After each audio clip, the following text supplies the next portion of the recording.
오늘 우리는 이 디모데후서 4장 9절서부터 13절까지 말씀을 본문으로 삶의 마지막을 준비하자라는 그 제목을 가지고 함께 말씀 나누도록 하겠습니다. 그 제목은 좀 무거운데, 주제는 좀 무거운데 마음은 좀 가볍게 하고 우리 말씀을 좀 함께 나눴으면 좋겠네요. 자, 우리가 그 지난주에 예수님의 재림을 준비하는 그 바울의 모습을 보면서 관련된 세 가지 이야기를 지난주에도 나눴거든요. 그 첫 번째로 나눴던 말씀이 무엇이었을까요? 네, 그렇습니다. 바울은 자기가 죽을 때가 가까웠다는 사실을 이제 알았습니다. 그래서 우리도 역시 이제 죽음을 의식하면서 이제 살아야 된다라는 말씀을 나누면서, 그렇게 죽음을 의식하면서 살면 최우선적으로 무엇을 해야 되느냐, 여기에만 이제 주목하며 살게 된다라는 말씀을 드렸었죠. 그러면서 지난주에 특별히 드렸던 말씀이 그 7절 말씀, 그 말씀에 이제 주목하면서 그 삶을 살기 위해서 살아가게 되는데, 그렇게 되면 개인이나 뭐 가정의 행복을 추구하는 것보다 그 7절의 말씀이 더 중요하다는 사실을 이제 알게 된다. 그렇게 할 때 새로운 영적인 행복을 누릴 수 있다라는 얘기를 첫 번째로 우리 함께 나눴습니다. 자, 그런가 하면 우리 두 번째로 나눴던 말씀이 무엇이었을까요? 네, 그렇습니다. 지난주 그 7절 말씀이 우리가 신앙생활을 할 때 바르게 잡아야 될 그 방향에 대해서 말씀을 하고 계시는데, 지난주 7절도 세 가지를 말씀하셨었죠. 우리가 선한 싸움을 싸워야 된다고 그랬었죠. 그러면 선한 싸움을 싸운다는 것은 내부적으로는 무엇과 싸우고요? 내부적으로는 죄와 싸우고, 외부적으로는 뭐와 싸우는 거죠? 거짓 가르침들과 싸우는 거죠. 그리고 두 번째는 달려갈 길을 달려가야 된다고 그랬는데, 어떤 길을, 내부적으로는 어떤 길을 달려가야 된다고요? 예수님을 닮는 길. 그리고 외부적으로는 어떤 길을 가야 됩니까? 그 예수님을 전하는 길이죠. 사람들에게 이제 증거하고 전하는 일. 그런데 그 세 번째로 말씀하셨던 것이 이 모든 일들을 믿음으로 지켜야 된다. 자기 노력으로서는 앞에 있는 그 두 가지 이야기를, 선한 싸움을 싸우고 달려갈 길을 달릴 때 자기 노력으로는 절대로 이룰 수 없다. 이게 믿음으로만 이룰 수 있다. 그러니까 믿음을 지켜야 된다라는 얘기를 우리가 나눴었죠. 그래서 우리가 이런 얘기들을 나누면서 많은 사람들이 이제 그리스도인의 삶에 대해 가리킬 때, 그리스도인의 삶이라는 것이 뭐 업적을 남기고 뭐 행복을 추구하고 즐거움을 누리고 이런 삶이라고들 많이들 오해하지만, 사실은 바울이 마지막으로 전한 말씀을 참고하면 뭡니까? 싸우고 달리고 견뎌내는, 다소 이게 듣기에 좀 거북스러울 수 있는 이런 삶을 사는 것이, 이게 그리스도인의 삶이다. 그래서 예수님께서 이 길을 좁은 길이라고 말씀하신 것이다 라는 얘기를 두 번째로 우리 나눴었습니다. 자, 그래서 마지막 세 번째로 나눴던 말씀이 무엇이었을까요? 확신하자 그랬습니다. 그래서 바울을 지난주 그 고백을 보니까, 바울은 자기가 의의 그 왕관을 받는 것을 자기는 확신한다라고 이제 얘기를 하고 있습니다. 그럼 어떻게 바울은 이렇게 확신을 할 수가 있는가? 의의 왕관을 받을 것을 확신할 수가 있느냐? 뭐 바울이 위대한 업적을 남겼다는 걸 알기 때문에 그러는 거냐? 아니면 자기가 뭐 많은 공로를 남겼기 때문에 그런 거냐? 아니면 뭐 예수님께 특별한 무슨 계시를 받아서 특별한 사람이기 때문에 확신할 수 있었던 거냐? 다 아니라고 그랬었죠. 지난주 7절 말씀을 믿음으로 성실하게 행하는 사람들은 그 누구나 다 의의 왕관을 받을 수 있는 것이다 라는 얘기를 지난주에 말씀 우리 나눴었죠. 그래서 그런 사람들은 예수님의 재림도 사모하게 되고 왕관을 받을 것을 확신할 수 있다 라는 얘기를 세 번째로 우리 함께 나눴습니다. 자, 그래서 사랑하는 우리 나눔 있는 교회 성도님들 모두는 예수님의 재림을 늘 사모하시고 그날을 위해 준비하시기 바랍니다. 그리고 그 죽음을 의식하면서 싸우고 달리고 믿음을 지켜내셔서 의의 왕관을 받을 것을 확신하시는 저와 여러분 되어지시기를 다시 한번 주님의 이름으로 간절히 축원드립니다. 지난주에 우리가 나눴던 그 주제요, 그것은 이 재림을 준비하는 삶에 대해서 이제 말씀을 했다면, 그 이번 주는 이것에 대해서 말씀을 하고 계십니다. 이번 주는 죽음을 준비하는 삶에 대해서, 나 개인적인 죽음, 예수님께서 재림하시기 전에 혹시 내가 먼저 죽게 된다면 죽기 전에 무엇을 준비해야 되느냐, 이것에 대해서 이제 말씀하고 계십니다. 전체 주제를 이렇게 잡았는데요, 삶의 마지막을 준비하자라는 것을 주제로 각절 말씀 나누도록 하겠습니다. 먼저 9절 말씀 우리 함께 읽도록 하겠습니다. 너는 곧 내게 오도록 힘쓰라 라고 말씀합니다. 이제 바울은 디모데에게 로마의 감옥으로 좀 찾아와 달라, 자기를 면회를 와달라 라고 이제 부탁을 하는데, 왜 오라고 그랬을까요? 당연히 자기가 이제 죽을 때가 얼마 남지 않았다는 사실을 아니까 자기 아들로 생각하고 있는 그 디모데를 마지막으로 보고 싶었던 것이었죠. 그래서 감옥으로 이제 찾아와 달라라고 이제 부탁을 하고 있습니다. 그래서 9절을 이렇게 정리할 수 있겠는데요, 너는 곧 내게 오도록 힘을 좀 써봐라라고 얘기했다는 것이 9절의 의미가 되겠습니다. 자, 이어진 10절 말씀 우리 함께 읽도록 하겠습니다. 데마는 현재 이 세상을 사랑하여 나를 버리고 데살로니가로 떠났고, 그레스게는 갈라디아로, 디도는 달마디아로 갔으며 라고 말씀하죠. 여기서 이제 데마라는 사람이 나오는데 이 데마는 바울의 동역자이자 일꾼이었습니다. 그래서 이 서신서를 보면 골로새서와 빌레몬서의 이름이 나오거든요. 근데 그때는 이 마가하고 누가요. 이 마가복음 쓰고 누가복음 쓴 바로 그 사람들입니다. 그 사람들과 함께 일을 했던 일꾼으로 소개되고 있어요. 그러니까 보통 그냥 짜잘한 일을 했던 사람이 아니라 마가와 누가와 함께 동역을 할 정도로 꽤 일을 열심히 잘하던 사람이었어요. 근데 그런 사람이 어떻게 됐습니까? 세상을 사랑해서 결국은 믿음 버리고 바울을 떠나가 버린 거예요. 바울 곁을 떠나가 버린 거죠. 그러니까 처음서부터 믿음이 아예 없었던 사람이었다는 사실을 이제 알 수가 있는 것이죠. 자, 그리고 그레스겐이라는 사람은 뭐 어떤 사람인지 정보가 성경에 나와 있지 않은데 그 사람은 사역으로 갈라디아로 갔고, 디도도 우리가 잘 보셨죠. 디도서를 우리 나눌 때도 디도에 대해서 얘기 나눴었는데 그 디도는 그 사역 때문에 달마디아로 갔는데 달마디아가 어딘가 봤더니 그 마케도니아 그 서쪽 지역, 그 그리스 아래에 있는 마케도니아의 서쪽 지역이 달마디아인데 거기를 사역하기 위해서 갔다. 그러니까 바울 곁에는 지금 남아있는 사람이 없는 거예요. 많이 함께 동역하는 사람이 많이 나간 거죠. 자, 그래서 데마는 이 세상을 사랑하여 나를 버리고 데살로니가로 떠났고, 그레스게는 갈라디아로, 디도는 달마디아로 갔다. 그래서 내가 좀 혼자 있기 때문에 너가 빨리 나를 찾아왔으면 좋겠다라고 이야기하고 있습니다. 자, 이어진 11절 말씀 우리 함께 읽도록 하겠습니다. 오직 누가만 나와 함께 있느니라. 마가를 취해 데리고 오라. 그가 사역을 위해 내게 유익하니라 라고 말씀합니다.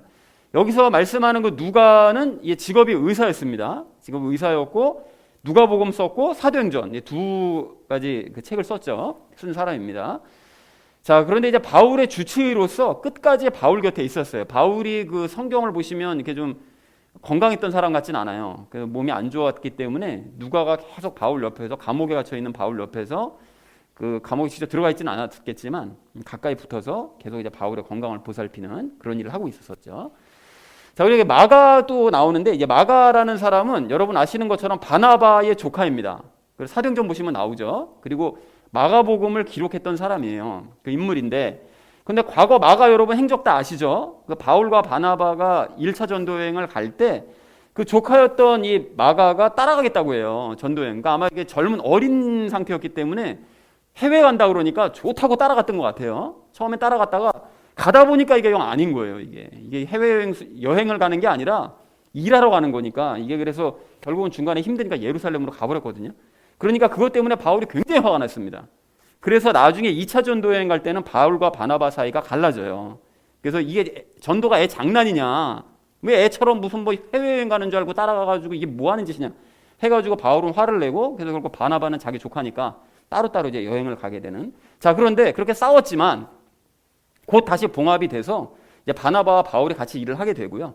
그리고 이제 골로새서, 빌레몬서 같은 걸 참고하면 이제 마가도 바울의 동역자로 열심히 활동하고 있었다라는. 그러니까 잠깐 동안 철없던 시절은 있었지만 곧 회복을 해서 열심히 동역자로 활동하고 있었다라는 사실을 이제 확인할 수가 있습니다. 성경을 전체를 확인하면. 자, 그런데 그런 마가를 데리고 오라는 거예요. 그래서 그가 사역을 위해서 내게 유익해야 돼요. 이게 굉장히 좀 의미 있는데, 자신의 사역을 이어갈 사람으로서 마가를 선택한 거예요. 그러니까 바울이 지금 감옥에서 곧 자기가 죽을 걸 알았는데, 그러면 앞으로 바울이 벌려놨었던 그 전도 사역들 있잖아요. 전 세계를 복음화시키는. 근데 그 나머지 이어서 그 사역할 사람을 누구를 뽑았는가 하면 마가를 뽑은 거예요. 그러니까 처음에 그게 철없어서 전도여행을 가버렸던 그 아이를 이제 장성해서, 영적으로 장성한 바로 그 마가를 데려다가 바울이 보통 사람은 아니잖아요. 근데 그 큰 사역을 마가에게 넘기는 거죠. 그러니까 굉장히 의미가 있었던 그런 일이었던 거죠. 자기도 부족한 사람이었는데 마가도 부족했지만 그 사람에게 사역을 맡기는 그런 아주 감격적인 그런 일을 계획하고 있습니다. 자, 11절 말씀을 이렇게 정리해 볼 수 있겠는데요. 오직 누가만 나와 함께 있다. 디모데 너는 올 때 마가를 데리고 와라. 마가는 나의 사역을 이어가기에 굉장히 유익한 사람이다. 합당한 적합한 사람이니까 데리고 와라. 그래서 이제 인수인계 하려고 했겠죠, 이제. 자, 이어진 12절 말씀 우리 함께 읽도록 하겠습니다. 두기고는 내가 에베소로 보내었노라 라고 말씀합니다. 두기고도 여러분 이름을 성경을 보실 때 종종 보셨을 텐데, 두기고는 사도행전, 골로새서, 에베소서, 디도서 등등의 이제 이름이 언급된 그런 인물이에요. 그래서 이 바울의 수족으로서 열심히 활동했던 그런 인물이었습니다. 그러니까 서신서 같은 것도 종종 다른 데다 이제 보내야 되면 두기고가 가가지고 막 보내는 거예요. 바울이 이제 다른 일로 바쁘니까 자기가 서신서 보내러 다니고 굉장히 열심히 활동했던 그런 인물이었습니다. 그런데 에베소로 두기고를 보냈대요. 왜 보냈느냐 하면 디모데가 지금 에베소 교회의 장로잖아요. 에베소 교회를 지금 그 목회를 하고 있기 때문에 디모데가 바울을 보러 에베소에서 감옥 로마로 오게 되면 에베소가 비죠. 그러니까 그 빈 공백을 두기고를 보내가지고 대신 사역하게 하도록. 그러니까 바울이 이런 거 굉장히 치밀하게 이 사역에 빈틈이 없도록, 구멍이 나지 않도록 굉장히 치밀하게 이제 계획을 하고 있다는 사실을 알 수가 있습니다. 그래서 디모데가 바울을 찾아오면 공석이 되니까 두기고를 미리 이제 에베소로 보내둔 거죠. 그러니까 걱정하지 말고 와라, 너는. 얘기를 한 거죠. 자, 그래서 12절을 이렇게 정리할 수 있겠는데 두기고는 내가 에베소로 보냈다라는 것이 12절의 의미가 되겠습니다. 자, 마지막 13절 말씀 우리 함께 읽도록 하겠습니다. 내가 올 때에 내가 드로아에서 가보에게 맡겨놓은 겉옷을 가져오고 또 책들을 가져오되 특별히 양피지들을 가져오라 라고 말씀합니다. 여기 가보라는 사람이 나오는데 가보가 여기 유일하게 한 번 나와요. 그래서 성경에 이 사람에 대한 정보가 없기 때문에 어떤 인물인지 알려진 바는 없습니다. 그런데 그 가보한테 이제 겉옷도 맡겨놓고 책도 맡겨놓고 양피지도 맡겨놨대요. 그래서 이제 겉옷을 가져오라고 그러는데 겨울이 곧 다가오고 있었거든요. 21절 말씀에도 이제 그걸 언급하는데 겨울이 다가오고 있었기 때문에 그 추운 지하 감옥에서 이 생활을 위해서 겉옷이 좀 필요하니까 겉옷을 좀 갖고 와라 라고 이제 부탁을 합니다. 그리고 책들을 가져오래요. 근데 이제 바울이 이 책에 대한 얘기를 하기 전에 바울이 그 이방인들의 문화에 관심이 있었다는 사실을 그 서신서를 보면 알 수가 있거든요. 그래서 특히 이 고린도서를 보면 바울이 비유를 들을 때 달리기 경주랑 권투 등을 비유로 듭니다. 그러니까 당시에 그 올림픽 경기 열렸었잖아요. 그리스에서. 그냥 거기서 열렸던 그 마라톤 경주요. 그리고 권투요. 이거를 이제 비유를 들어서 사람들에게 설명을 해줘요. 그러니까 사람들이 거기 그 문화에 익숙해 있으니까 바울도 그걸 잘 알고 있었던 거죠. 그럼 문화에 뭐 거부하지 않습니다. 세상적인 문화를 잘 섞어서 복음을 전파를 했던 거예요. 그리고 디도서 1장 말씀도 보면 그리스 시인의 글도 인용을 해서 그들에게 이제 서신서를 보내요. 그 기억나시죠? 크레테 시민들은 크레테인들은 전부 다 거짓말쟁이라 라고 얘기하는데 그거 그쪽 사람들 얘기도 그러하니 그 말이 맞다 이런 얘기를 하잖아요. 그러니까 이제 디도서 1장에서 그 그리스 시인의 말도 인용할 정도로 그 세상적인 문화나 책 같은 것도 알고 있었던 것이었죠. 그래서 바울이 세상적인 지식에 대한 책들도 읽었던 것으로 이제 추정이 됩니다. 그래서 아마 그 책들을 가져오라고 얘기를 했던 것 같아요. 그래서 그런 책들을 가져다 달라고 이제 부탁을 합니다. 그리고 마지막으로 이제 양피지들을 갖고 오라고 얘기하는데 양피지들은 여러분 예상하시겠지만 뭘까요? 이게 성경 기록들, 성경 기록이 성경 필사본 그것들을 이제 가져와 달라고 성경을 가져와 달라고 이제 부탁을 하는 거죠. 자, 그래서 13절을 이미 이렇게 정리해 볼 수 있겠는데 너는 이곳으로 올 때 드로아에 들러서 가보에게 맡긴 겉옷과 책들을 가져오되 특별히 성경 필사본을 가져오도록 해라 라고 얘기했다는 것이 13절의 의미가 되겠습니다.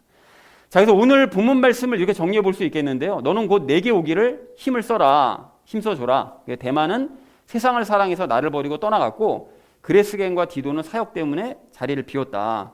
그래서 오직 누가만 나와 함께 있으니까 너는 마가를 데리고 함께 좀 와줘라. 그래서 마가가 나의 사역을 이어가기에 아주 적합한 그런 인물이다. 그 두기고는 내가 에베소로 보내두었으니까 걱정하지 말고 마가 데리고 오면 된다라고 이제 얘기를 했고요. 그리고 너는 올 때 드로아에 잠깐 들러서 가보에게 내가 맡겨놓은 겉옷하고 책들을 가져오든가. 바울이 그 긴급하게 잡혀서 감옥에 들어가 버렸기 때문에 다 냅두고 온 거죠. 그래서 겉옷과 책들을 가져오되 특별히 성경을 가져오도록 해라라고 얘기했다는 것이 오늘 본문 전체의 내용이 되겠습니다. 자, 그래서 오늘 본문 말씀을 통해서 그 죽음을 앞둔 바울 곁에 어떤 것들이 있었는가 이걸 좀 확인해 볼 수가 있거든요. 그래서 그런 특징을 확인해 볼 수가 있는데 그것들을 우리가 확인을 함으로써 우리도 마지막을 대비해서 무엇들을 내 곁에 두어야 되는가, 무엇을 준비해야 되는가, 이것을 좀 알아보는 시간을 가지도록 하겠습니다. 그래서 우리가 적용 시간에 세 가지 내용을 나눌 건데 첫 번째는 믿음의 가족들에 대해서, 두 번째는 일에 대해서, 그리고 마지막 세 번째는 영혼육에 필요한 것들에 대해서 함께 말씀을 나누도록 하겠습니다. 그래서 오늘의 결론이요, 삶의 마지막을 준비하자라는 것을 이 주제로 나머지 말씀은 삶에 적용하면서 함께 말씀 나누도록 하겠습니다. 삶의 마지막을 준비해야 될 우리가 오늘 첫 번째로 함께 나눌 말씀은 믿음의 가족들을 곁에 두자는 것입니다.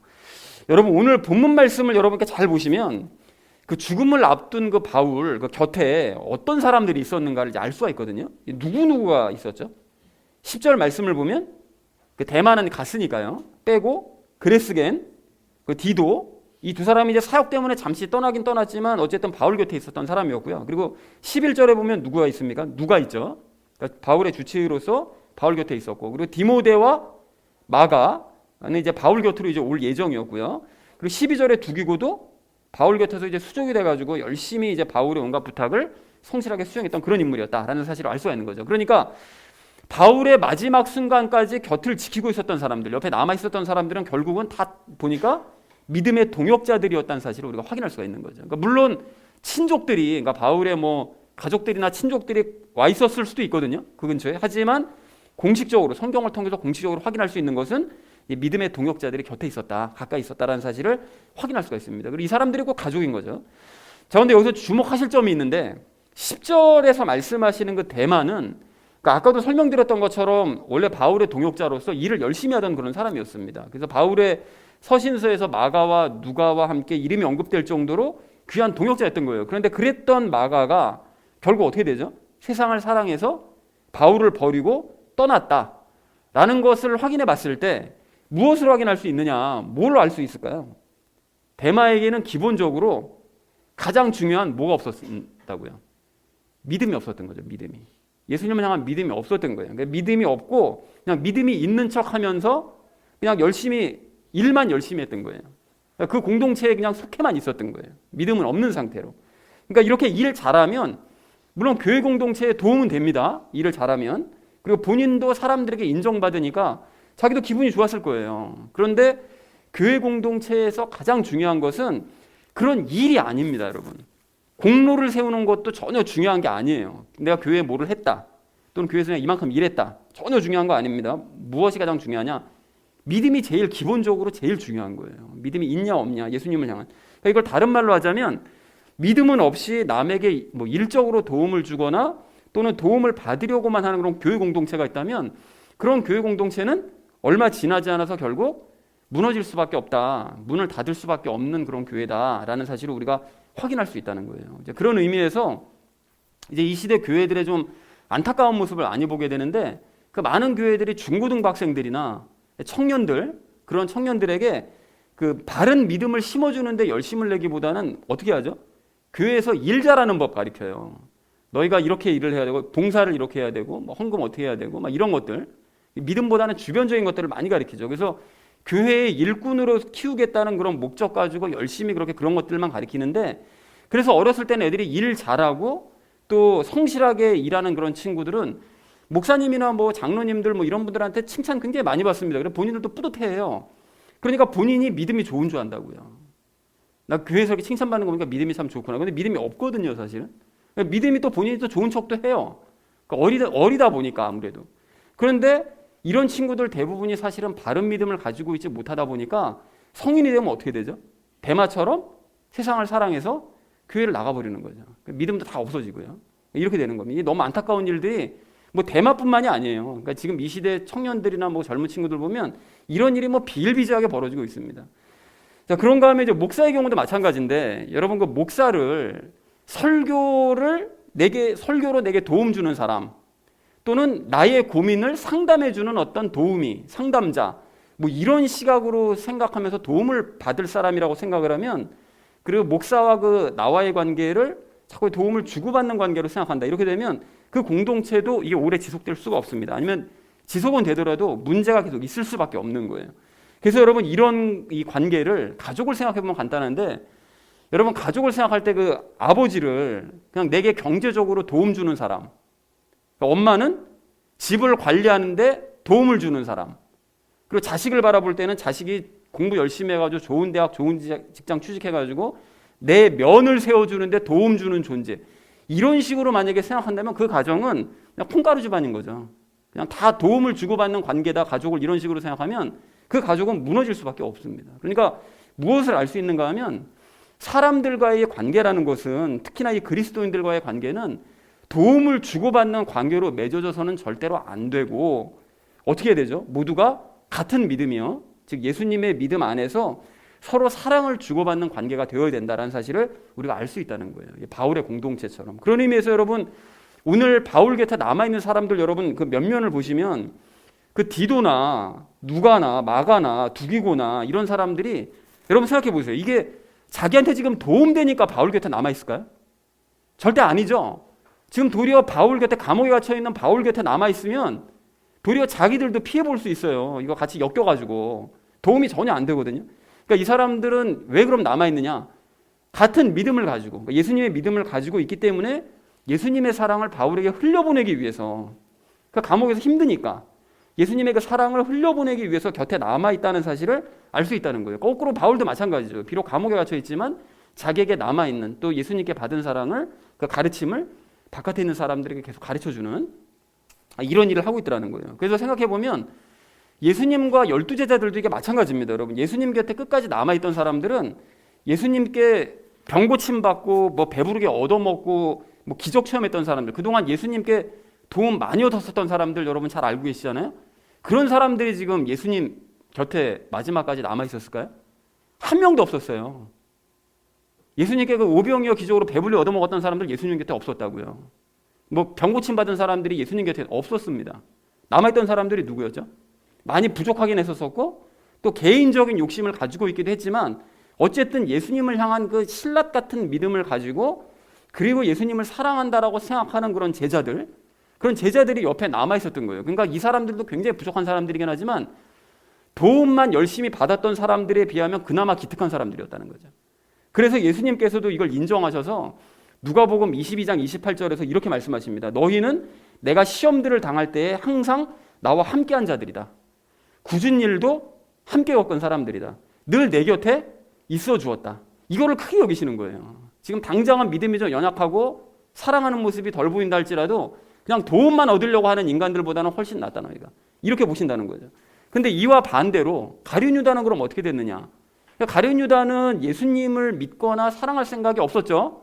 그냥 오직 가룟 유다 마음에는 그냥 예수님이 로마로부터 유대를 독립시켜 주는데 도움을 줄 사람이라고만 생각하고 있었던 거예요. 오직 그냥 도움을 주는 관계, 이렇게만 생각하고 있었던 거죠. 그러니까 결국 어떻게 됩니까? 예수님 배신하잖아요. 배신하고 마지막에는 자기 옆에 제자들과 예수님이 있는 게 아니라 제사장과 이 다른 이 유대 지도자들이랑 함께 있는 거예요. 예수님 잡으러 가잖아요. 그리고 곁에 있다가 그나마 그들에게 마저 버림받고 결국은 자살로 생을 마감을 하더라는 것입니다. 마지막에 그런 사람을 곁에 두니 인생이 어떻게 되겠냐고요. 결국은 가는 수밖에 없는 거지. 자, 그러니까 우리가 생을 마감할 때가 다가오면 다가올수록 우리 곁에는 어떤 사람들이 있어야 되느냐, 어떻게 되는 거죠? 내게 도움을 주는 사람 또는 내가 도움을 주어야 될 사람, 이런 사람들이 곁에 있어야 되는 것이 아니고 같은 믿음을 가지고, 즉 예수님의 믿음을 가지고 서로 사랑을 나누는 사람들이 곁에 있어야 된다는 것입니다. 그리고 저는 우리 교회가 그렇게 되기를 소망합니다. 자, 그리고 그렇게 되고 싶다면 나부터가 먼저 예수님의 믿음으로 살고 예수님의 사랑을 흘려보내는 그런 사람이 되어야 돼요, 여러분. 그런 의미에서 이제 마지막으로 그 누가복음 10장의 그 선한 사마리아인 비유 여러분 너무나 잘 아실 텐데 그 비유를 생각해 보지 않을 수가 없는데요. 여러분 그 내용 다 아시잖아요. 그 어떤 한 유대인이 여리고 쪽으로 이렇게 내려가다가 강도 만났죠. 강도 만나가지고 모든 거 다 뺏깁니다. 그리고 죽도록 맞아요. 그래서 거의 죽을 지경이 됐습니다. 그런데 그 죽게 된 사람 곁에, 죽기 마지막에 곁에 남아있던 사람이 누구였죠? 사마리아 사람이었어요. 사마리아 사람. 그러니까 자기 곁에 있었던 사람은 평상시 자기가 존경하며 바라봤던 제사장도 아니었고요. 레위인도 아니었다고요. 같은 유대인이 그 사람들이 아니었어요. 그 유대인 입장에서는 평상시에는 예배를 드릴 때, 제사를 드릴 때 그 제사장과 레위 사람들이 자기에게 도움을 주는 사람이었다고 생각했는지는 모르겠는데 생사가 오락가락하는 순간에는 그 사람들이 자기 곁에 남아있지 않더라고요. 그러니까 결국은 도움을 주고받는 관계는 늘 이런 식인 거예요. 내가 도움받을 수 있고 내가 도움을 준다. 이런 관계의 사람들은 끝까지 못 가는 거죠. 가버리는 거예요. 여차하면 그냥 가버리는 거예요. 근데 대신 죽을 위기에 처한 그 유대인 곁에 마지막으로 남아있었던 사람은 평소에 자기가 개만도 못하게 여겼던 사마리아 사람이 자기 옆에 남아있더라는 거예요. 거들떠보지도 않았던 인간, 손가락질하던 바로 그 인간이 자기 옆에 남아있더라고요. 그래서 사마리아 사람은 믿음도 없고 이게 율법도 모르는 그런 인간인 줄로만 알았는데 막상 이 안타까운 상황에 처하게 되니까 그 사람이 어떻게 합니까? 그 사마리아 사람이 유대인들보다 더 좋은 믿음을 가지고 유대인들보다 더 큰 사랑을 실천하면서 이 죽어가는 유대인을 돌봐주고 살려내더라는 거예요, 결국은. 그리고 예수님께서는 이런 사람이 그 누구라고요? 내 이웃이다. 이렇게 말씀하시고서는 평상시에 내게 도움 주는 사람이 이 내 이웃인 것이 아니라 올바른 믿음을 가지고 하나님의 사랑을 실천하는 사람, 하나님의 뜻대로 사랑 실천하는 사람, 참된 그리스도인이죠. 그 사람이 내 진짜 이웃이고 그런 사람이 내가 죽기 직전에 바로 곁에 두어야 될 사람이다 라고 예수님께서 말씀하시더라는 거예요. 그리고 이런 사람이 실질적으로 나에게 도움이 되는 거죠. 실질적으로. 자, 그런데 여러분, 이 사마리아인 이 비유에서 많은 사람들이 놓치고 있는 중요한 점이 있는데 그것이 무엇인가 하면 예수님께서 사마리아 사람 이 비유를, 선한 사마리아인 비유를 왜 말씀하셨는가 이걸 생각을 안 해요. 그냥 이 비유에서 오직 그냥 선한 사마리아인 같은 그런 행동을 하며 살아가야지, 요거에만 초점을 맞추고 있거든요. 근데 정말 중요한 것은 예수님께서 이 비유를 왜 들으셨냐, 왜 말씀하셨죠? 어떤 율법사 하나가 예수님께 그러잖아요. 내 이웃이 누굽니까? 누가 내 이웃이 되어야 됩니까? 이거를 질문하니까 그거에 때문에 예수님께서 이 비유를 말씀하신 거거든요. 그래서 그 비유를 말씀하신 이후에 결론이 뭡니까? 결론이 뭐예요? 그 율법사에게 뭐라고 말씀하시죠? 너도 그 사마리아인 같이 행해라, 이렇게 말씀하시잖아요. 이게 포인트라고요. 그러니까 내 곁에 두어야 될 이웃이 누구이냐, 내 이웃은 누가 되어야 되느냐, 이걸 따지기 이전에 나부터가 먼저 다른 사람에게 그런 이웃이 되어주어야 된다. 이게 예수님 말씀의 결론이더라는 거예요. 그러니까 사랑하는 우리 나눔 있는 교회 성도님들 모두는 내 인생에 도움이 되는 사람들을 자꾸 곁에 두려고 여러분 하지 마시고요. 그런 관계 오래 못 갑니다. 결국은 끝장나요.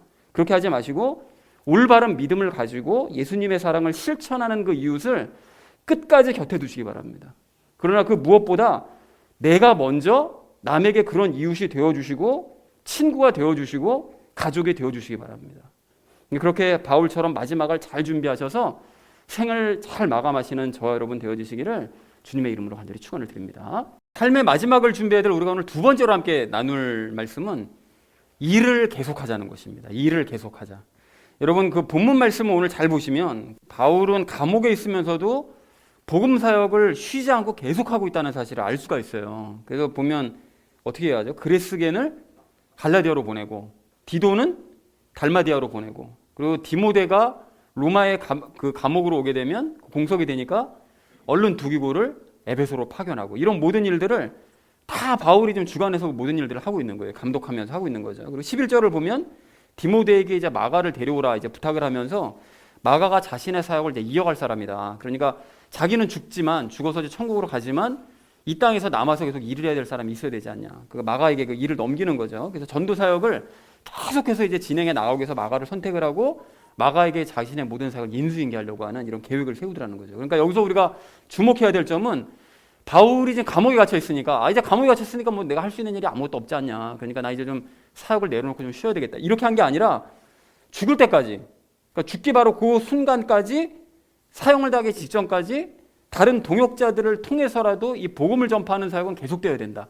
이런 마음을 가지고 열심을 냈다는 이 사실에 우리가 주목을 해야 된다는 것이죠. 그래서 이렇게 바울이 죽기 직전까지 본업을 곁에 두고 그 일에 최선을 다하는 이런 모습을 이제 보였다는 것을 봤을 때, 그리고 또 다음 사역자까지 세워가면서까지 이 일을 계속했기 때문에 우리에게까지 이제 복음이 전해져서 우리가 예수님을 믿을 수 있게 되었다라는 사실을 확인할 수가 있게 되는 거죠. 그렇다면 이제 우리도 바울의 이런 바톤을 이어받아서 우리 다음 세대요, 그러니까 우리의 자식이나 우리의 조카들이나 뭐 교회 학생들이나 이런 친구들에게 진심을 담아서 연합의 복음을 알려야 됩니다. 그래서 나아가 또 우리 주변에 있는 그런 모든 사람들에게 이 연합의 복음을 자꾸 증거를 해서 알려야 된다는 거죠. 그렇게 할 때 예수님께로부터 시작된 이 복음 전파 사역이 바울을 지나서 마가를 거쳐서 지금 이 시대까지 왔고 우리 다음 세대까지 계속해서 이 복음이 이제 전달될 수 있다는 것입니다. 그러니까 이렇게 예수님 다시 오시기 전까지, 아니면 다시 오시기 전에 우리가 먼저 죽는다면 우리가 죽기 직전까지 바울처럼 이 본업을 끝까지 곁에 두고 행하는 우리 모두가 되기를 간절한 마음으로 소망합니다. 자, 그리고 한 가지 더요. 우리는 죽을 때까지 이 부업도 계속 해야 돼요. 여기서 얘기하는 부업이라는 것은 생계를 위한 일이죠. 근데 이것도 뭐 집안일도 포함됩니다. 이런 것들이 다 우리가 끝까지 해야 되는데, 만약 우리가 예수님 다시 오실 때가 뭐 가까웠다고 그래가지고 뭐 생계를 다 그냥 내팽개치고 뭐 집안일도 다 내팽개치고 하던 일 다 멈추고 그냥 예수님 오실 때만 기다리면서 손 놓고 있다. 이렇게 되면 데살로니가 교인들처럼 되는 거잖아요. 그래서 데살로니가 교인들이 그렇게 실제로 그렇게 했거든요. 예수님 곧 다시 오신다는데 일은 왜 하냐. 손 다 내려놓고 그냥 먹을 거 떨어지면 옆 사람한테 가가지고 구걸해가지고 얻어먹고. 이런 식으로 살았거든요. 그러니까 바울이 그런 데살로니가 사람들을 보면서 데살로니가 후서에서 크게 꾸짖잖아요. 그러면서 그 유명한 말 하죠. 일하지 않은 자는 어떻게 하라고요? 먹지도 말라고. 이렇게 얘기하지 않습니까? 그러니까 일은 끝까지 해야 된다는 거예요. 예수님께서 재림하실 때까지든 내 개인적으로 죽기까지든 그 전까지는 어쨌든 이 부업은 내 곁에 두고 계속해서 행해야 될 일이다 라고 이제 얘기를 하더라는 것이죠. 그래서 이걸 이제 마태복음 24장에서 예전에도 말씀드렸지만 마태복음 24장에서 말씀하신 그 재림 때 일어날 그런 모습들 설명한 거를 봐도 알 수가 있는데, 예수님께서 재림하실 때 하늘로 들려 올라갈 사람들이고 채워 올라갈 사람들은 기도원에 들어가 있는 사람들, 뭐 아니면 수도원에 들어가 있는 사람들, 뭐 믿음 막 겉으로 봤을 때 좋아 보이는 이런 사람들, 이런 사람들이 먼저 채워 올라가는 것이 아니라 누가 채워 올라간다고요? 평상시처럼 맷돌 돌리고, 그러니까 여자들은 이렇게 부엌일 하는 거죠. 그리고 남자들은 밭에 나가서 일하고, 이런 사람들이 들려 올라가요. 그러니까 어떻게 된 겁니까? 그 사람들은 이 부업을 계속 하면서 자기 맡은 일을 계속 하면서 두 사람을 얘기를 하잖아요. 그러니까 맷돌 갈면서 앞에 앉은 사람에게 예수님 전하고 밭을 갈면서 자기 동료에게 예수님 전하는 사람. 그러니까 부업과 본업을 계속해서 하는 사람. 예수님 오실 때까지 끝까지 그 일을 열심히 하는 사람. 죽는 순간까지 그 일을 하는 사람. 그런 사람이 결국은 하늘로 들려 올라간다는 사실을 우리가 확인할 수 있다는 것입니다. 그러니까 그리스도인들은 이렇게 죽는 바로 그 순간까지 본업과 부업을 곁에 두고 끝까지 최선을 다해야 된다라는 사실을 우리가 확인할 수 있다는 것입니다. 물론 그렇다 보니까 불신자들보다도 힘들 수는 있는데, 그렇기 때문에 사실 예수님께서 이 길을 좁은 길이라고 하신다는 사실을 잊지 말아야 된다는 거죠. 그래서 사랑하는 우리 나눔 믿는 교회 성도님들 모두는 예수님과의 연합의 복음을 이 전파하는 이 본업을 끝까지 곁에 두고 그 일에 충성하시기 바랍니다. 그리고 죽을 때까지 우리에게 또 주시는 그 부업이요, 본업을 열심히 행했을 때 주시는 그 부업까지 여러분 최선을 다하시되 예수님이 다시 오실 때까지, 내 죽기까지 이 일을 곁에 두고 늘 행하시기 바랍니다. 그래서 그 다시 오실 예수님께 착하고 충성된 종이라는 칭찬을 듣는 저와 여러분 되어주시기를 주님의 이름으로 간절히 축원을 드립니다. 자, 삶의 마지막을 준비해야 될 우리가 마지막 세 번째로 나눌 말씀은 영혼육에 필요한 것들을 갖추자는 것입니다. 여러분 오늘 13절 말씀을 좀 다시 보십시오. 이 13절 그 마지막 말씀을 보시면 그걸 잘 보시잖아요. 그러면 바울이 육신과 혼과 영을 위해 필요한 것들을 요청하고 있다는 사실을 발견을 할 수가 있어요. 그래서 먼저 바울이 그 디모데에게 뭐를 갖다 달라고 그러죠? 가버라는 사람에게 맡겨놓은 뭘 갖다 달라고요? 겉옷 갖다 달라고 부탁하죠. 근데 여러분 이 부탁을 좀 자세하게 생각해 보실 필요가 있는데, 바울이 지금 어디에 있다고요? 감옥에 있습니다. 로마 지하 감옥에 있습니다. 근데 로마 지하 감옥은 아주 유명했어요. 열악하기로. 그래서 거기 막 물도 차고 습하고 막 이래서 사람이 오래 살 수가 없었대요. 병들어 대부분 죽어나가고 막 이런 환경이었기 때문에 그런 상태에서 겨울까지 닥쳐오고 있었습니다. 그러니까 굉장히 안 좋은 상황이었던 거죠. 그러니까 육신을 위해서 필요한 것들이 아마 따지고 보면 이거저거 많았을 거예요. 그런데 바울이 뭘 요청하는가 봤더니 겉옷 하나만 딸랑 부탁을 하더라고요. 그러면 왜 그랬을까요? 왜 겉옷만 부탁합니까? 뭐 필요한 게 많았을 거잖아요. 이게 육신을 위해서 이것저것 필요한 것들을 부탁해서 가져가 봤자 내일 당장 사형 집행이 되면 육신을 위해 필요로 했던 그 물건들이 다 의미가 없는 거잖아요. 필요 없는 거잖아요. 그러니까 바울이 겨울이 닥쳐오기 전에 자기 육신을 보여줄 수 있는 가장 최소한, 가장 필요한 것, 이거 하나만, 겉옷 하나만을 요구하더라는 거예요. 그렇다면 여러분 우리도 마찬가지입니다. 물론 우리는 뭐 바울처럼 뭐 사형 선고를 받은 것도 아니고 뭐 우리가 지하 감옥에 갇혀 있는 상황도 아니지만 바울의 이런 태도는 닮아야 된다는 거예요. 그러니까 즉 육신을 위해서 이것저것 쌓아두는 거, 이거 금지입니다. 그리스도인은 이렇게 하면 안 돼요. 육신에서 미리 쟁여두고 이러는 거 하면 안 됩니다. 당장 필요한 거, 가장 것도 최소한의 것만, 요것만을 곁에 두어야 된다는 거예요. 근데 이러한 가르침은 뭐 불신자들이나 뭐 거짓 가르치는 그런 가르침과는 완전히 반대되는 가르침인 거죠. 그래서 여러분 그런 사람들은 대부분 어떻게 살아가라고 그러죠? 육신을 위해 살아가라. 네 육신을 위해. 육신이 누릴 수 있는 풍요로움을 최대한 누리며 살아가라. 이런 거 가르치거든요. 세상에서는 다. 그래서 여러분 생각해 보세요. 많은 돈, 풍요로운 먹을거리들, 화려하고 비싼 명품 옷들, 그리고 넓고 화려한 집, 하다못해 사람들 그렇게 좋아하는 그 역세권. 여러분 이런 거 가만히 생각해보면 다 그게 뭐를 위한 거죠? 다 육신을 위한 것들이에요. 그렇잖아요. 생각해보면 다 육신의 기쁨과 만족을 위한 것들. 내 자랑거리, 아니면 내 육신 좀 편하려고 역 가까운 곳, 다 이런 것들만 바라고 사는 거예요. 결국은. 그러니까 결국에는 썩어 없어질 그 육신 하나 좀 잘나 보이려고, 잠깐 잘나 보이려고, 그 썩어 없어질 육신 좀 잠깐 좀 편해보겠다고 이런 거나 열심히 추구하며 사는 거예요. 그게 인생 최대의 가치인 것처럼 세상에 그런 가치를 만들어낸 거죠. 거기에 휘말려 들어가 사는 거예요. 그래서 누군가가 이런 것들을 추구하고 이런 것들을 누려야 된다, 이렇게 가르치면, 교회 가르침이라 할지라도 그것은 100% 사탄의 가르침을 가르치는 것입니다. 여러분, 얼마 전에 그 누가복음 큐티 본문 나눌 때 그 사탄이 예수님을 시험했던 그 세 가지 시험 중에 그 첫 번째가 돌로 빵 만들려는 거잖아요. 그러니까 하나님의 능력을 네 개인의 필요를 위해서 쓰라고, 그 능력을 그걸 이용해 먹으라고, 이 유혹 아니에요. 그러니까 나아가서 내가 부를 얻는데, 내 육신 편안한데, 내 육신을 만족시키는데 그 하나님의 능력을 쓰라고, 이 유혹 아닙니까? 그런데 예수님께서 그걸 물리치셨잖아요. 그런데 물리치신 그 유혹을 너가 누려야 된다, 얻어야 된다, 하나님의 능력을 그런 걸 이용해 써먹어야지, 이런 것을 추구하는 사람들은 그리스도인이 아니라는 거죠. 물론 살다 보면 육신을 위해 이거저거 필요한 것들이 생길 수 있습니다. 그런데 제가 그런 것들조차 사지 말아라, 이런 뜻으로 말씀드리는 거 절대 아닙니다. 그것들을 사시되, 필요한 것들을 사시되 꼭 필요한 것을 여러 번 생각하셔서 꼭 필요한 걸 필요한 양만큼만 구입해서 곁에 두어라, 바울처럼. 그걸 말씀드리고 있는 거예요. 그럼 우리가 왜 그런 번거로움을 감수를 해야 되느냐? 왜 그렇습니까? 우리 육신은 언제 죽을지 모르니까요. 죽으면 썩어 없어지니까요. 그거를 위해서 많이 투자할 필요가 전혀 없다는 거예요. 사람들이 대부분 이걸 모르고 있는 거죠. 그러므로 앞으로는 육신을 위해서 저장해두고 쌓아두는 뿌리 깊은 이 습관을, 인간이 아주 기본적인 그 죄된 습성이거든요, 이것을 여러분 버리기 원합니다. 대신 당장 필요한 것을 필요한 양만큼만 구입해서 곁에 두는 새로운 습관을 들이는 우리 모두가 되기를 간절한 마음으로 소망합니다. 그것이 삶의 마지막을 준비하는 자세라는 것이죠. 자, 그런가 하면 여러분 오늘 13절 말씀 그 마지막 부분을 좀 보십시오. 마지막 부분 보시면 바울은 뭘 가져와 달라고 얘기를 하죠? 양피지 가져와 달라고 부탁을 하죠. 근데 양피지가 아까 전에 뭐라고요? 성경 필사본이라고 그랬죠. 그러니까 바울은 죽기 직전에 뭐를 요구한 겁니까? 자기의 영의 풍요로움을 위해서 성경을 읽으려고 그 성경 갖다 달라고 한 거예요. 아니, 좀 있으면 죽을 건데 뭐 성경을 읽어? 이런 생각을 했지만 그게 진짜 그리스도인의 모습이에요. 성경 한 절이 갈급하다고요.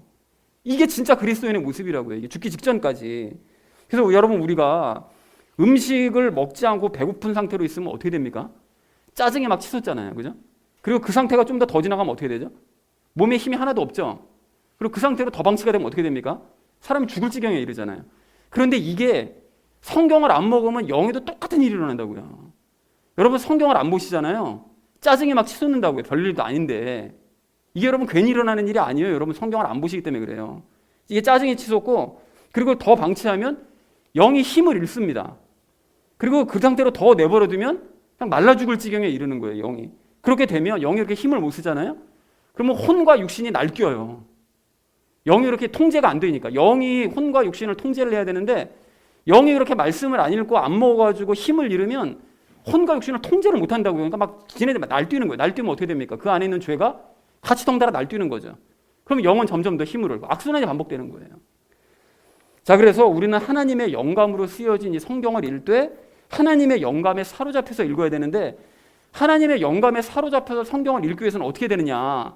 지난번에 말씀드렸던 성경을 읽는 5가지 방법, 그것에 따라서 읽어야 되는 거죠. 여러분, 그 5가지 방법이 뭐라고 그랬었죠? 성경을 매일 읽어야 된다. 그리고 하나님과 친해질 수 있다는 사실을 믿으면서 읽어야 된다. 그러니까 하나님과 대화할 수 있다는 것을 성경을 읽음으로써 그걸 믿으면서 읽어야 된다. 그리고 또 뭐라고 그랬습니까? 성경을 예수님께 직접 배우기를 사모하면서 읽어야 된다. 그리고 읽을 때는 내 모든 현실 상황들, 어려움들, 괴로움들 다 일단 내려놓고 읽어야 된다. 그리고 마지막으로 어떻게 하라고요? 성경을 순서대로, 차례대로 읽어야 된다. 5가지 말씀드렸잖아요. 이거 외에도 성경을 읽을 수 있는 방법들은 많겠죠. 그런데 이 방법, 이 5가지 방법에 따라서 여러분 성경을 읽으시면 하나님의 영감에 사로잡혀서 성경을 읽게 될 줄로 그렇게 믿습니다. 그리고 이렇게 하나님의 영감으로 사로잡혀서 내가 성경을 읽었는지 아니면 그냥 내 눈으로만 읽었는지를 여러분 구별할 수 있는 방법이 있는데, 여러분 그 귀한 거 가르쳐 드릴게요. 여러분, 이게 내가 그냥 내 눈으로 읽은 건지 하나님의 영감에 사로잡혀서 읽었는지 어떻게 중요한 결과 2가지가 나타나게 되는데, 대표적인 특징 2가지가 나타나게 되는데, 하나는 그렇게 성경을 딱 읽고 난 다음에 오늘 본문에서 뭘 말씀하고자 하시는 바가 이해가 되고, 시간이 지나도 성경 내용이 내가 뭘 읽었지 기억이 나요. 이 두 가지가 나타납니다. 특징이. 그런데 이거를 만약에 내가 그러니까 결국은 이 두 가지요. 내가 오늘 읽었던 성경 말씀이 무슨 내용이고 성경이 맞아. 그때 그런 내용이 있었지. 이게 만약에 기억이 난다는 것은 내가 성경을 대충 내 눈으로 읽은 것이 아니라 하나님의 영감에 사로잡혀서 읽었다는 사실을 확신하셔도 된다는 거예요. 아니 그러면 뭘 근거로 두 가지 현상이 나타난다는 거냐, 특징이 나타난다는 거냐 이렇게 생각하실 수 있는데 요한복음 14장 26절 말씀이 그 근거예요. 성령님께서 오셔서 어떻게 하신다고요? 너희에게 성경 말씀을 가르쳐 주시고 성경 말씀을 기억나게 하시리라 이렇게 말씀하시잖아요. 그러니까 이 두 가지 특징이 나타난다고요. 성령님의 영감에 사로잡혀서 성경을 읽으면 성경을 읽을 때 성령님께서 설명해 주시기 때문에 성경이 이해가 돼요. 어려운 내용을 읽어도. 그리고 그 말씀이 기억나게 하시기 때문에 기억이 난다고요. 이 두 가지 특징이 나타난다는 거죠. 그러니까 우리 성도님들 모두는 영을 위해서 말씀을 곁에 두고 드시기 바랍니다. 즉 말씀드렸던 그 5가지 방법을 통해서 하나님의 영감에 사로잡혀서 성경을 읽으시라는 거예요. 그렇게 하셔서 영이 튼튼해지고 죄를 잠잠케 하심으로써 평안을 누리시는 신앙생활 하시기를 간절한 마음으로 소망합니다. 자, 그런가 하면 13절 중반부를 보시면 바울은 디모데에게 책 가져다 달라고 이제 부탁을 하거든요. 이제 혼을 위한 일이겠죠. 근데 아까도 말씀드렸던 것처럼 이 바울이 그 이방인들이 썼던 책을 인용할 정도로 그 세상의 책에 대한 관심과 그 지식도 이제 가지고 있었어요. 그래서 여러분 우리도 마찬가지인데 혼의 건강을 위해서 책을 읽는 것이 도움이 될 수가 있습니다. 이게 적어도 뭐 유튜브 영상 보거나 뭐 게임을 하거나 뭐 영화를 보거나 기타 다른 오락거리 이런 거 하는 것보다 책 보는 게 훨씬 나아요. 이건 장담 드릴 수 있을 텐데 맨날 유튜브 영상이나 보고 게임이나 하고 있으면 그게 뭐 지식이나 남겠어요, 그게. 그러니까 그런 거 하는 것보다 책 읽는 것이 훨씬 낫다는 거죠. 그런데 여기서 책을 읽으면 혼에 도움을 줄 수 있다는 말은 성경을 기본적으로 읽는다는 가정 하에 말씀을 드리는 것입니다. 그러니까 즉 성경을 읽으시는 중에 책도 같이 읽으시면 성경을 삶에 적용하기가 굉장히 쉬워져요. 그리고 많은 도움이 됩니다. 그래서 가령 그 근래 분노의 포도라는 그 책을 읽었는데 여러분도 한번 읽어보세요. 추천드립니다. 1930년대 미국에 대공황이 있었잖아요. 그 대공황에 있었던 그 사건을 다룬 그 책인데요. 책을 읽는 내내 딱 생각나는 게 이스라엘 백성들을 출애굽한 과정이 생각이 나더라고요. 책을 읽는 내내. 그래서 이동하는 그런 얘기거든요. 온갖 고생을 하면서. 그래서 그 이스라엘 백성들에게 얼마나 힘들었을까. 그 과정이 정말 쉬운 일은 아니었겠다라는 것이 심정에게 와닿더라고요. 책을 읽다가. 그러니까 성경을 읽으면서 책을 보면 그 심정들이 가슴에 이제 와서 이제 박히는 거죠. 근데 다른 한편으로는 하나님을 의지하는 것 같지만 실제로는 의지하지 않는 사람들. 그런 사람들이 그리고 인간의 의지로 환경을 극복하고자 하는 이런 사람들이 얼마나 큰 고통과 힘든 결말을 맞이할 수밖에 없는가. 이런 것도 책을 통해서 눈에 보이더라는 거예요. 반대로 하나님을 의지하는 사람은 그 힘든 과정 중에도 어떻게든 하나님께 도움을 받고 일이 잘 해결되더라. 이런 사실 또한 눈에 보이더라는 거예요. 그러니까 책을 통해서 성경을 봤던 내용들이 간접 경험이 되어지면서 마음에 새겨진다는 것이죠. 그래서 그런 의미에서 여러분 올리버 트위스트라는 그것도 영화로도 있잖아요. 그 올리버 트위스트라는 그 책도 마찬가지인데 최악의 환경에서 태어나 최악의 환경 가운데 자란 사람이라 할지라도 하나님을 의지하는 사람을 하나님께서 어떻게 보호하시느냐. 그리고 하나님께서 그 사람에게 결국은 어떤 기쁨을 주시느냐. 그리고 그를 괴롭혔었던 그런 악인들이 어떤 심판을 받게 되느냐. 이걸 책을 통해서 확인할 수가 있다는 거예요. 그러니까 여러분 짬이 나실 때마다 여러 가지 문화활동들 하실 수 있는데 그렇게 하실 수 있겠지만 바울처럼 혼을 위해서 책을 읽으시기를 권면을 드립니다. 이건 뭐 반드시 의무사항은 아니지만 여러분 권면을 드려요. 그런데 아무 책이나 여러분 읽으실 것이 아니라 양서를 좀 가리면서 읽으셔야 되는데 그 성경을 읽다 보면 이게 어떤 게 좋은 책인지 어떤 게 나쁜 책인지 눈에 보이실 거예요. 근데 참고로 신앙서적은 별로 추천드리지 않습니다.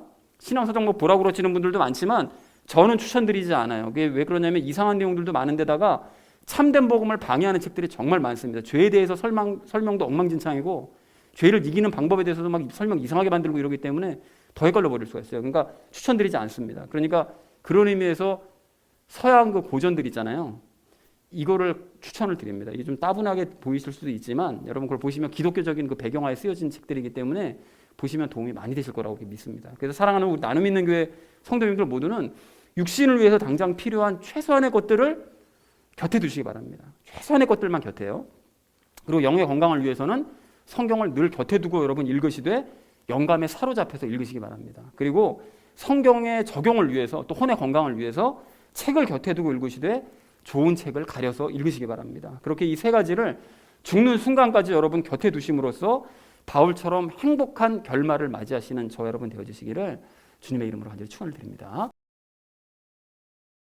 삶의 마지막을 준비하자라는 것을 주제로 이제 말씀을 나눴는데, 첫 번째로는 믿음의 가족들을 곁에 두자고 말씀을 드렸었죠. 바울의 마지막까지 곁에 있던 사람들은 어떤 동역자들이었다고요? 믿음의 동역자들이 곁에 있었던 거죠. 이 사람들이 또 가족이었습니다. 이게 예수님께서 말씀하신. 그리고 이것을 주고받는 목적으로 맺어진 관계는 깨질 수밖에 없다고 그랬어요. 뭐죠? 도움을 주고받는 목적으로. 그러니까 내 인생에 도움되는 인간 내 옆에 둬야지. 대부분 이러고 살거든요. 근데 그런 관계는 결국 깨질 수밖에 없는 거예요. 그러다 호마만 남는 거죠. 자, 그리고 예수님의 이것을 가지고 서로 이렇게 하는 사람들이 곁에 있어야 된다고 그랬어요. 예수님의 무엇을 가지고요?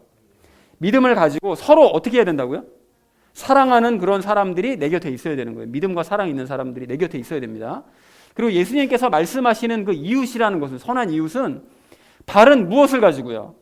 믿음을 가지고 하나님의 무엇을 실천하는 사람이요? 하나님의 사랑을 실천하는, 믿음과 사랑을 실천하는 바로 이 사람, 그 사람이 내 이웃이라고 그랬어요. 더 중요한 거예요. 그리고 내가 먼저 그런 무엇이 되어야 된다고요? 이웃이 되어야 된다. 그런 이웃이. 내가 찾는 이웃이 이런 사람이 되어야 되지만 내가 먼저 그런 이웃이 되어주면 나에게도 그런 이웃이 함께하게 된다라고 말씀을 나눴었죠. 두 번째로 우리 나눴던 것이 일을 계속하자고 그랬죠. 그래서 바울은 감옥에서도 무슨 전파 사역이요? 복음 전파 사역을 계속해 나갔다라고 말씀을 드렸죠. 자, 그리고 바울이 끝까지 이것에 열심을 냈기 때문에 우리에게까지 복음이 전해질 수 있었는데, 우리가 항상 얘기하는, 우리가 무엇에 최선을 다해야 된다.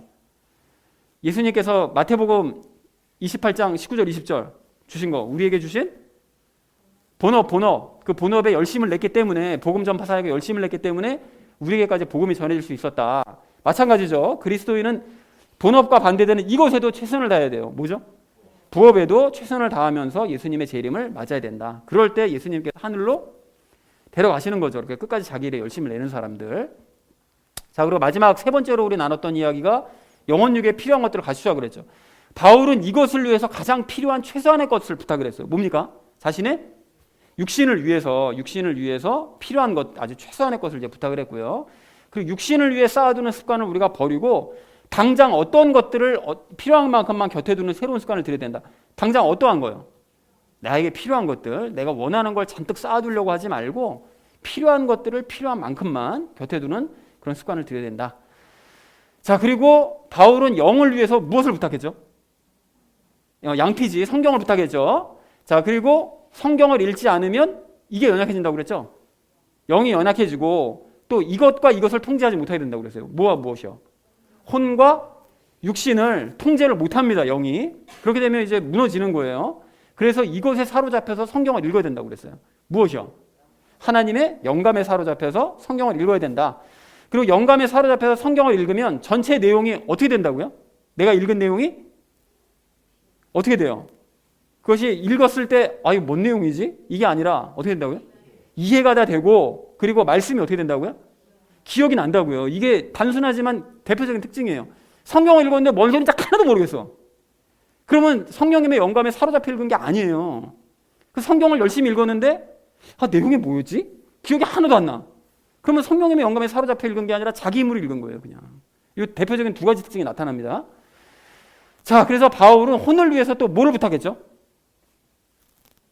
책을 부탁했죠. 책을. 자기 혼의 건강을 위해 책을 부탁했는데, 혼의 건강을 위해 책이 도움이 될 수 있다고 말씀을 드렸습니다. 그래서 성경을 읽으면서 책을 읽으면 이게 쉬워질 수 있다고 그랬어요. 내 삶에 이거 할 때, 내 삶에 성경 내용을 적용할 때 그 적용이 쉬워질 수 있다고 그랬죠. 자, 그랬는데 양서를 우리가 분별해서 읽어야 된다. 책 아무 책이나 막 읽으려고 그러지 말고 좋은 책을 분별해 읽어야 된다라는 얘기를 우리 마지막으로 드렸습니다. 자, 그래서 사랑하는 우리 나눔 있는 교회 성도님들 모두는 죽기 직전까지 여러분 참된 믿음을 가지고 서로 사랑할 사람들을 곁에 두시기 바랍니다. 그리고 본업과 부업에 끝까지 최선을 다하시면서 영혼육에 필요한 것들을 구비하시기 바랍니다. 그리하여 바울처럼 삶을 아름답게 마무리하시는 저 여러분 되어주시기를 주님의 이름으로 간절히 축원을 드립니다.